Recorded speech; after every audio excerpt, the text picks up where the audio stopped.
Hey there, Cavalin Day here, your behavior gladiator. And coming back to talk a little bit more about anger. Hopefully, you've had an opportunity to view video one. If not, feel free to click back through these videos, and you should see the first video where we talked a little bit about my goal to help everyone stop looking at anger as a diagnosis and the bad emotion that we want to avoid and get rid of, and how important I think it is that we really start to acknowledge that all emotions are natural, that they come and they go, and that we have control over our behaviors that might be triggered by that emotion, but that we don't want to try and pretend like certain emotions are to be avoided, or that we can't handle them. So if you haven't seen that video, click back through and check that out. Today, what we're going to talk a little bit about is how anger might show up. Now, I'm talking specifically for my educator friends, my youth care workers, my daycare workers, because one of the most common challenges that I'm hearing day in and day out is that kids are just so angry. That anger disrupts the classroom, that it prevents learning, and that it's very traumatic, kind of scary to see. It's uncomfortable to watch someone looking out of control. Like, it's uncomfortable to watch that. So we're going to talk about how anger might be showing up in your classroom, and then I'm going to give you some strategies at the end for what you might be able to do to kind of rectify that. Okay, so we're going to specifically talk about what anger can look like when we are when the trigger for the anger might be a traumatic or negative experience, what we might call an adverse child experience, a traumatic event, a chronic stress situation, when someone is just kind of raw, okay? And that's a key for them to be triggered. So some of the things that we might typically see might be a fight, a flight, or freeze response, okay? Now, typically when we think of anger, we think of fight, like a physical fight. But I recently had a conversation with someone, and as we were talking about the behavior they were witnessing, I told them that I thought this was an anger response that had been triggered by this child's traumatic background.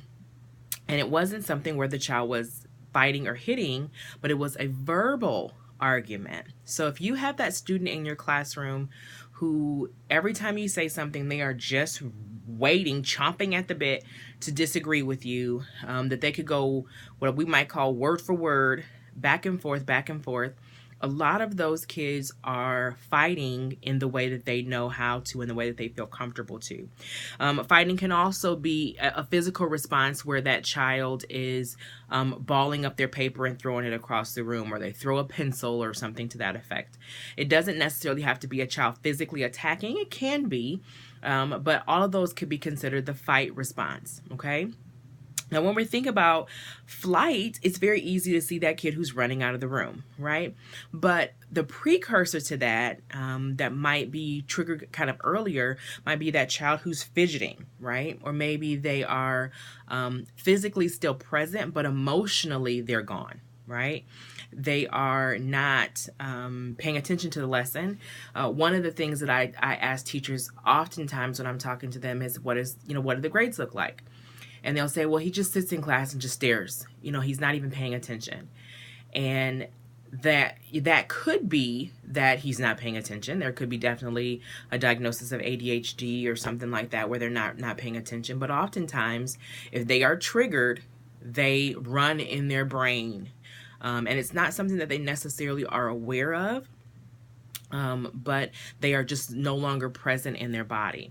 And then the other is the freeze. And I think this is the hardest one for us as educators to recognize and also to respond to, because freezing often looks like a child who is being defiant. So that child that you're telling them what to do and they're acting as if they don't hear you.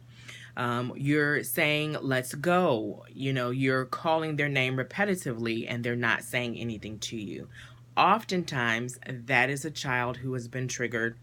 And again, they're freezing because their body is not in a position to respond appropriately. All of those can be hidden signals that the student is angry. And then what typically will happen after that is that that student will then become more outwardly angry. You might see more of an explosion. That's where you have that huge classroom disruption and you feel like, it's taken us 15, 20, 30 minutes out of our school day that we're trying to get back.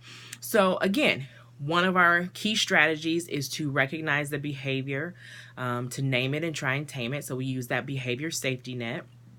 But one of the strategies I want you to all consider for your classroom is having a space inside your classroom that is a safe place, okay?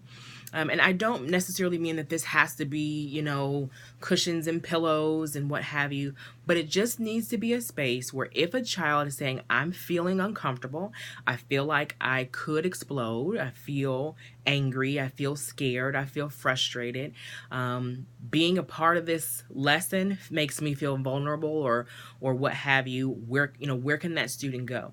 Oftentimes what we have is a student who ends up leaving the classroom. Sometimes to go, I used to give out something called hot passes where they could go down and see a counselor or, maybe a skills specialist or an interventionist of some sort. But every minute that they're out of the class is that much longer to get them transitioned back to the class. So I would really encourage you to put some things inside your classroom that will allow a student to make a safe place within the room. And what this might look like is a pillow in a corner, right?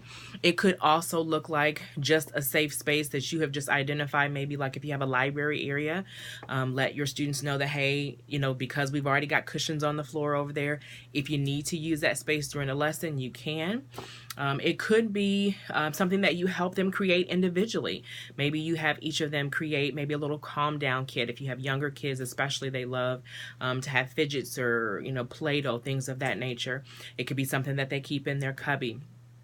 Everything that you can do to incorporate giving them some control to manage their own emotions is a key strategy to helping them long term feel more powerful and less likely to seek power by trying to rearrange the environment. Now, one of the common complaints that I get or concerns that I get is that we don't want this to become a free-for-all where kids are just using this time constantly.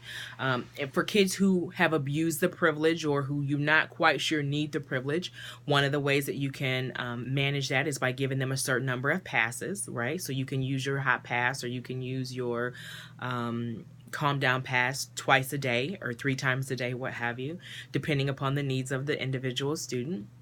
But one of my favorite strategies is to use a visual timer. You can get timers at most dollar stores, but if you have a visual timer, and you always offer the student a choice. Do you need 3 minutes or 5? Do you need 2 minutes or 4? Do you need 6 minutes or 8? Make it something that is reasonable. Make sure that everyone knows the rule is you're still going to have to do the work. Right? So you're not getting out of the work. You might be postponing it temporarily, but ultimately you're still going to have to do the work. But giving them that little bit of power can oftentimes de-escalate that anger and help them to feel more in control so they can manage what they feel. So those are just a few key strategies to recognize and then respond to children who are angry. I'm going to come back with a few more strategies in our next video, but those are the first couple for you. And as I mentioned in the first video, I am reading a great book by Tricia Goyer. She is a foster mom and biological mom and author of I think 60 or 70 books at this point. She's not a social worker and she's not a counselor of any sort, but she's a parent who had to learn some strategies to support her adoptive children when they were feeling overwhelmed by the emotions of their traumatic history. And so the book doesn't necessarily have a lot of technical terms in it, but it has a lot of really simple, easy to apply strategies. So I'll put that link in the comments as well. It's definitely something that I think you'll be able to use. So hopefully you'll be able to use these strategies to help your students manage their anger. And I'll see you in the next video.